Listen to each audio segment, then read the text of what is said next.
You already know. The habit isn't serving you. The pattern isn't working for you. You know what you should be doing instead, but yet you keep doing it anyway. That's not a willpower problem. It's not a motivation problem. It's not even a habits problem. It's a self trust problem. And in this video, I'm going to show you exactly what that is and what you need to do about it. Let's get into it. Let's name what's actually happening here. Most habit and self improvement content is trying to tell you what to do. Build this routine, use this system, follow this framework. But that's not actually the problem for most people. Most people already know what to do. The real question, and this is a question that nobody's asking, is why are you choosing not to do it? Think about something in your life right now that really isn't serving you. Maybe it's the amount of time you spend scrolling on social media.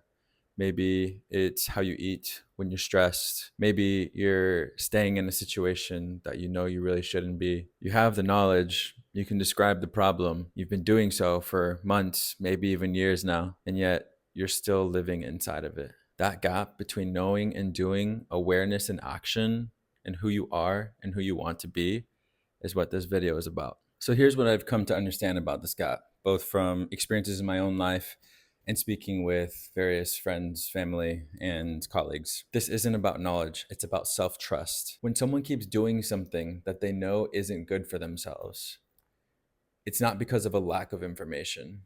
It's because somewhere along the way, they stopped trusting themselves. And when you stop trusting yourself, you stop listening to that inner voice inside of you.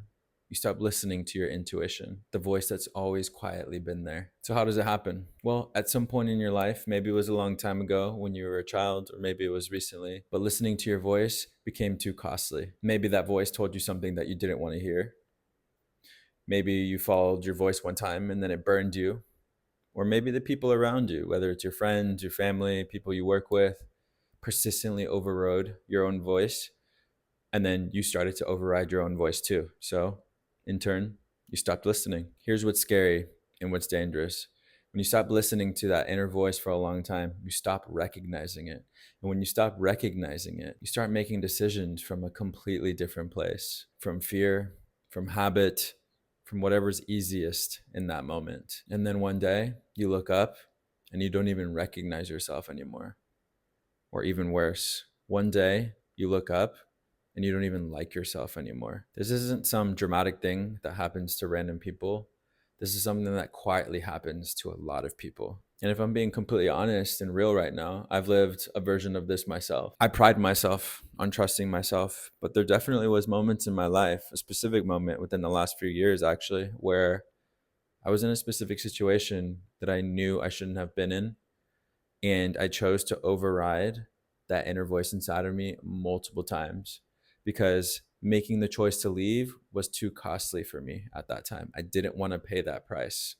It was easier to just stay. Can you think of a moment in your own life where deep down you know something, but you chose not to listen still? That moment is when this gap started to arise inside of you. So how do you close this gap? How do you rebuild trust in yourself after ignoring that voice for months or maybe even years? It's not one dramatic decision being like, all right, I'm going to stop overriding my voice today.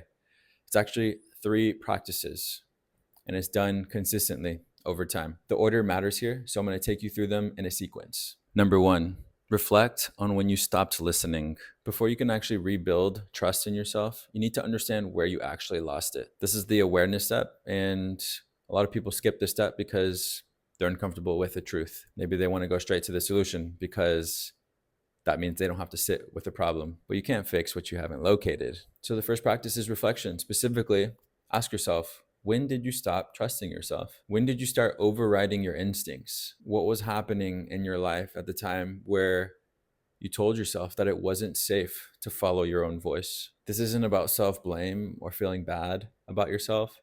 It's about identifying a specific moment or time in your life where you stopped trusting yourself, because that gives you something to work with. Here's some more questions that might help you reflect and identify that moment. When did I last make a decision that I genuinely trusted? How did that feel? What is the habit or pattern I keep repeating that isn't serving me? When did it start? Is there a moment I can point to where I knew something, but I still chose to look away? Write your interests down and just sit with them. Don't judge them, just reflect. Try to understand them. Just look at them honestly. Awareness here is not the destination, but nothing else works without it. Practice number 2, make small promises to yourself and keep them. So self-trust is not built in one dramatic moment. It's built in a lot of small moments. So every time you make a promise to yourself and you keep it, no matter how small, you are sending a signal to yourself that you can be trusted, that your word means something. And every time you make a promise and you break it, no matter how small, you're also sending the opposite message. So over time, these messages that you're sending yourself will compound either into I'm a person that I can trust, or I'm a person that I do not trust. So the second practice is simply about making small promises to yourself and keeping them. It's saying, I'm going to read 10 pages tonight, and reading 10 pages. It's saying, I'm going to go to bed at the time I said I would, and then going to bed at the time you said you would. It's saying, I'm going to go do that thing that I said I would, even though nobody's watching, even though nobody cares, and still doing it. That's how you build trust in yourself. And every time you do this, you're collecting evidence that proves that you are a person that you can trust. You are a person that you can rely on. And as that evidence accumulates, something inside of you shifts. You start to trust yourself again.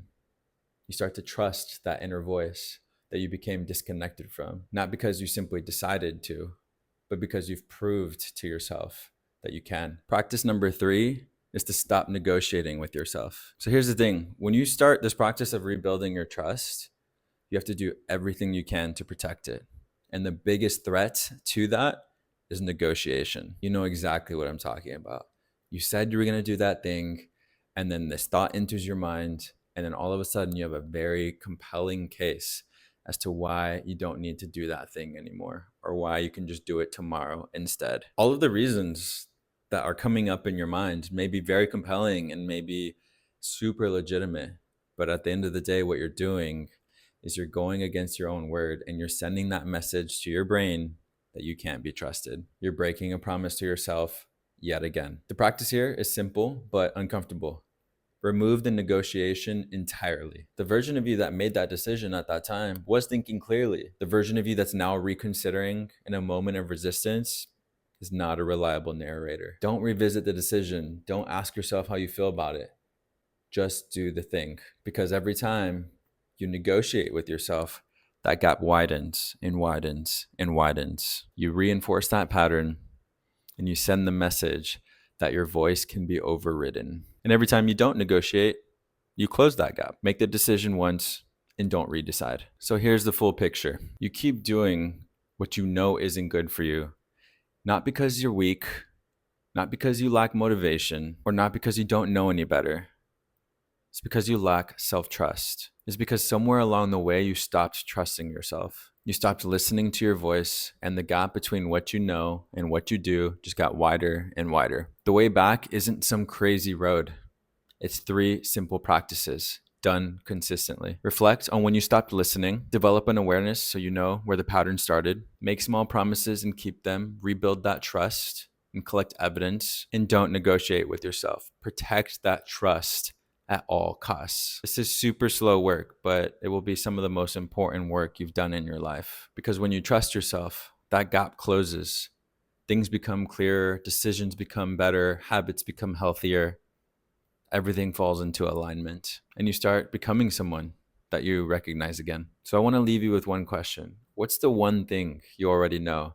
The thing that's in the back of your mind, or the thing that your gut has been trying to tell you that you keep overriding? Whatever comes up for you, sit with it, because the gap between knowing and doing closes in one direction. And it starts with being honest enough to hear your own voice again. If any of this resonated with you, please drop a comment. I read and respond to every single one of them. If there's someone in your life that you think might find this valuable, send this to them. Hit the subscribe button. This helps me a lot and continues to motivate me to make this content for you all. Feel free to check out one of these other videos that I've made, and I'll see you guys next week. Thank you.